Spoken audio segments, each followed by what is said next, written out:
Morning everyone, bike commute day and a bit of a semi-update. If I sound a little bit incoherent, it's because I've got an audio book rattling in my ears at the same time and a sat-nav. Male multitasking. Bit of a catch-up as much as anything else. Why are you stopping quite so short?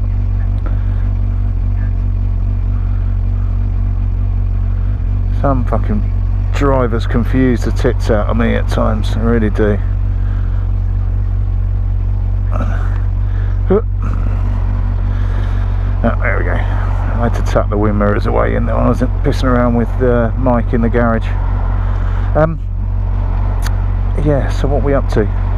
Well, come on.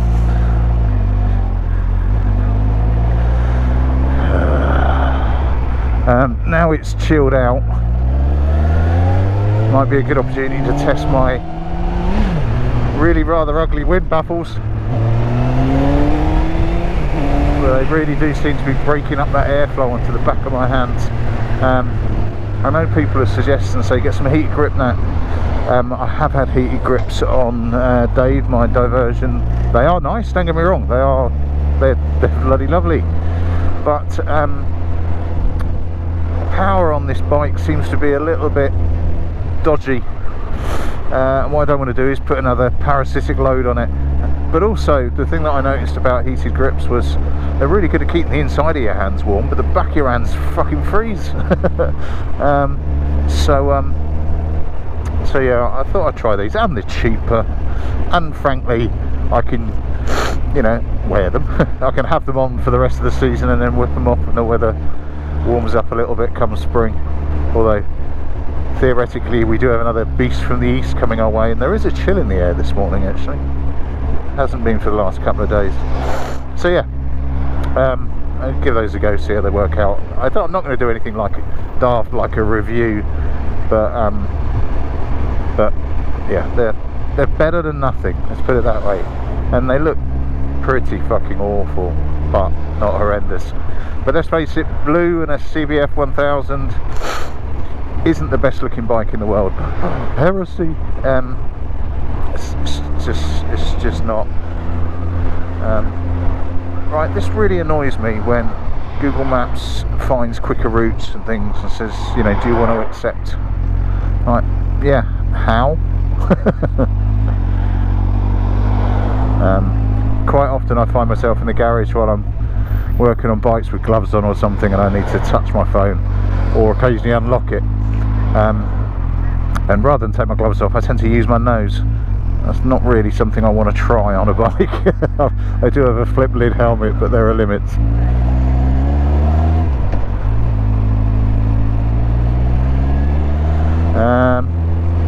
Yeah, the other bit on the XJ650 on Mick, or Pandemic, fucking ecstatic that he ran. Really happy. Carb was overflowing. There's possibly float heights, I just eyed them in, frankly. There's no float height listed in the book. It's that poxy way where it's done on the bike with a hose. So you attach a hose to the drain plug. There's a problem with two of those, but there's attach the hose to the drain plug and then measure the height of the fuel coming out, which is a fucking mental way of doing it, because if it's wrong, you've then got to take the carbs off, hang them up, drain them, take the bowls off, adjust the heights to what you don't know, up a bit, down a bit, do it again, check, and do it again until you get it right. It's a really stupid way of doing it. Why they can't just put a height against the bowl I've no idea. But anyway, so it could be floats. It could just be, as I mentioned on the video, that it's supposed to be vacuum fed and I was gravity feeding it. And that's not my, that's not me cocking it up. That is,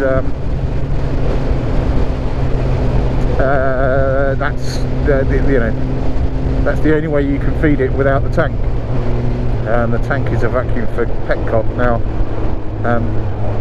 the tank is iffy. Oh, it's rusty. It is rusty, but it's not horrendous. So I have currently got that soaking in the garage with a load of vinegar, and I'll spin it around over the weekend and then give it a good swill out afterwards. It's really getting the worst off. Oh, what I do need to do now, don't forget, I do need to order a inline fuel filter. It's got to be worth a go. I might need some new full pipe as well. I seem to be scrabbling for pipe. Scrabbling for pipe. Yeah, I'm not addicted to anything, but I'm scrabbling for fuel pipe at the moment, so I might have to get some more of that as well. It's trying to take me a different route.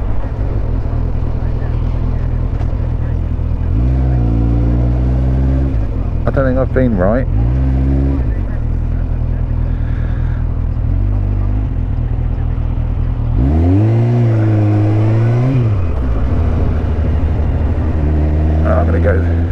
I'm going to go the way it's suggesting.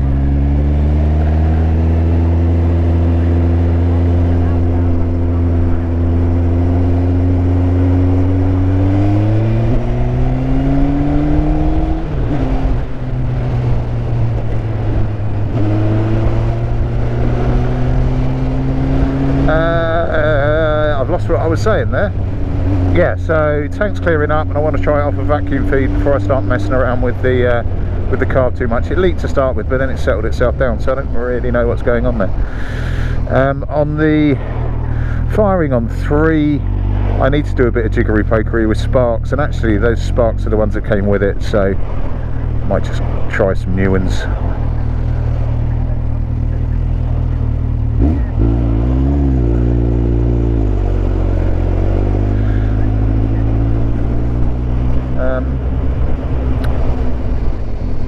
For fuck's sake, you prick.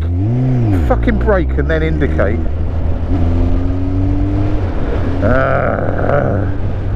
I can't be angry, it's the morning, that'll fuck up my day. What else going on? Overall intentions for the bike, I can now think a little bit further ahead. Frankly, I didn't want to think too far ahead until I proved that I could do something with it. Now, sorry, I'm skipping as the bike is at the moment. The starter, a few of you guys have mentioned it, and actually I pretty much closed up the garage, went inside, flipped through the book, flipped through the internet, went, ah shit, yeah, starter clutch, and actually I then kicked myself because I had a previous project a little while ago now. Actually, I got hold of an XJ650 which was fucking beautiful, and I wish I'd kept, particularly because it was old enough to be tax-free, ULEZ free, etc, etc. Now that kick-started, the kickstart bendit worked, but the ignition button just rattled, it just span, and actually 100% hindsight, it sounds a lot like this, like Mike does, like the current bike does. Now that was relatively simple to do. Well, yeah, simple. And there's a really good Brody, that's his name, and he's changed the name of his site to Two Wheels something. I'll put it up at the bottom. And it's where I first started chatting with him when he started. I think his site was on 300 users now. It's on now on about 3,000. Damn sight quicker growth than mine. But saying that, the stuff he does is considerably better than I do, and he knows his stuff better than I do. So there's a small amount of jealousy, but no bitterness. It was one of his videos that I followed on how to, which was fine, which is really good. But it's, you know, it basically, or certainly on the XJ650, means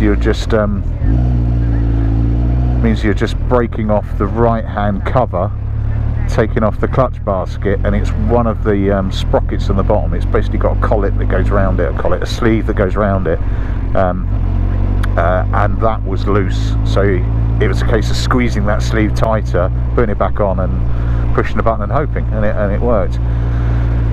Now I can't find anything, I've not completely researched it yet, but I can't find anything on TintraWeb or on come on the XJ650, apart from some young American dude talking complete balls all the way through, and none of it's particularly useful. I'm hoping it's got a similar arrangement on the XJ, because failing that I'm going to have to go through the whole engine, which doesn't bother me. I've now proved to myself that that engine fundamentally works, and there you go, linked to my earlier talking bollocks bit. Now I know it works, I'm less concerned about the effort of doing that, and actually I kind of want to do it because I want to tidy up that engine. Now that probably means stripping it and painting it, or at least painting it if nothing else. Last time I did an engine I didn't bother stripping it, I just painted it, which is a bit half-assed. I'd like to do it better. That's the wrong way of putting it. I don't see the point of doing the same again on each project. I'd like to develop myself and develop what I'm doing, so I'd like to do it a little bit more proper. So yeah, and I'd like to bring it back to a good standard, which means that if I'm gonna strip the engine, if I need to strip the engine to fix the starter clutch, then I take the engine off. If I'm taking the engine off, might as well paint the frame and take the loom off. If I'm doing that, I might as well paint the engine. You know,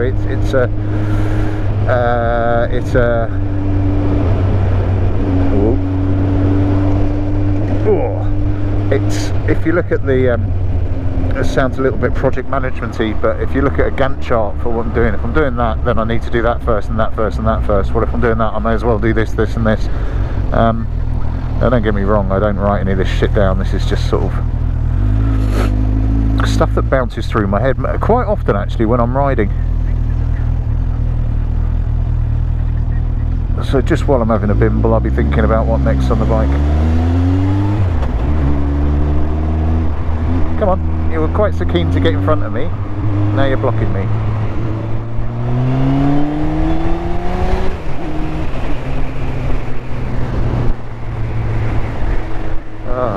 There we go. Yeah, so that's where we are. Thank you for all the suggestions on Mick, on the XJ. As I was doing it, because I thought the noise was cam chain, and well, wrong. No, I didn't think the noise was cam chain. It sounded chainy. Now, by all accounts, the starter clutch might actually be. Unless it randomly just turned the volume down on my headset. By all accounts, the starter clutch might be on a chain, which would make sense because that sounds like a chain slipping as much as anything else. But we'll see. I don't know yet. But thanks for the suggestions. It's why I put things online. I do not know what I'm doing. I have an idea.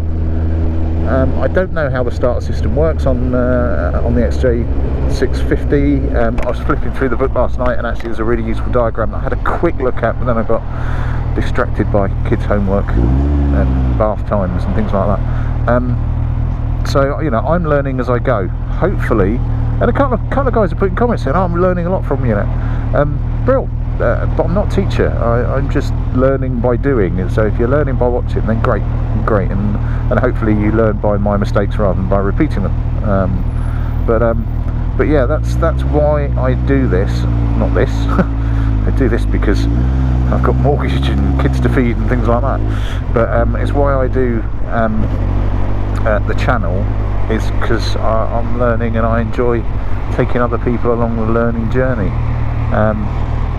And that requires, you know, people to view and comment and all that sort of thing. And and it's nice that they do. And speaking of comments, and there's one that I want to close on, because I'm going to have to concentrate, because otherwise I'm going to die. Couple of weeks back on this, actually on Blue, on the CVF 1000, and I beat the hell out of my centre stand so that it stopped catching my exhaust all the time, and that it could go up properly. And I made the choice of doing it on the bike rather than taking off, so blowtorch, off you go. I did have a comment, and actually I have to say, and I can't remember the name because I'm terrible at names, but I will put it down the bottom of the guy that commented, and he commented beautifully, and he pointed out something actually that I didn't notice, and I really should have done, was that the overflow, the fuel overflow pipe, and I think the breather as well, terminates next to the centre stand. So essentially I was waving a blowtorch around at the bottom of a pipe that could have had fuel in it. It didn't, and I didn't explode, but you know, and I think he commented along the lines of, and I'll see if I can screen grab it or something and put it at the bottom, don't try this one at home, kids, there's a pipe there and there's a pipe there, blah blah blah blah blah. Now, difference between me and some, and I'm not going to labour on who, give an example of that some, I'm leaving that comment up because he's right. He's completely right, and I was lucky. Now I'd argue that you'll probably be lucky more times than you're not that you might catch fuel down there, but there is a possibility of it, so therefore, you know, these are the things you need to weigh up, that if you are going to do that, just be aware that you are near fuel.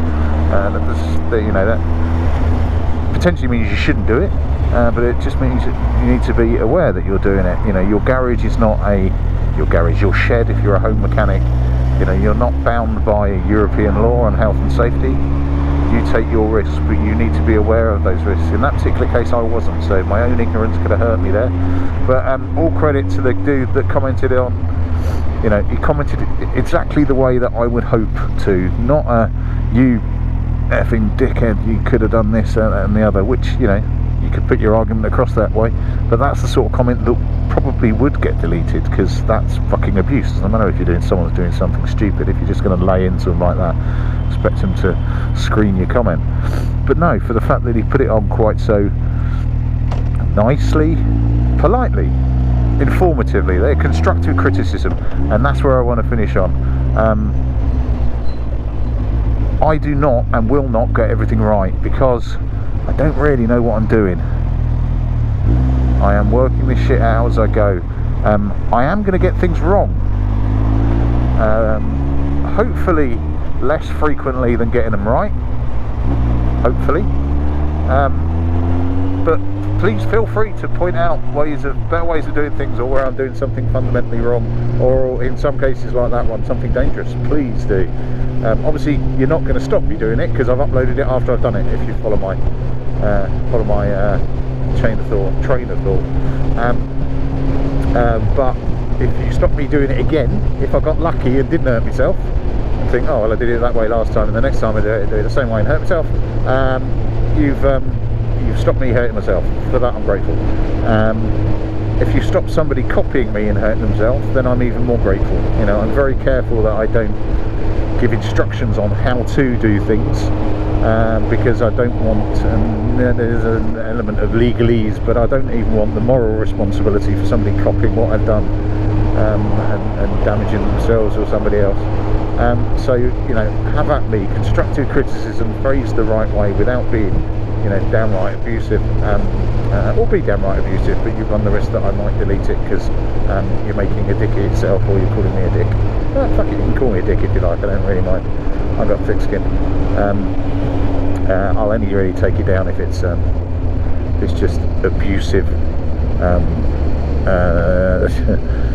racist, misogynistic, or anything fucking stupid like that. Basically, there's just no point. That's not what the channel's about.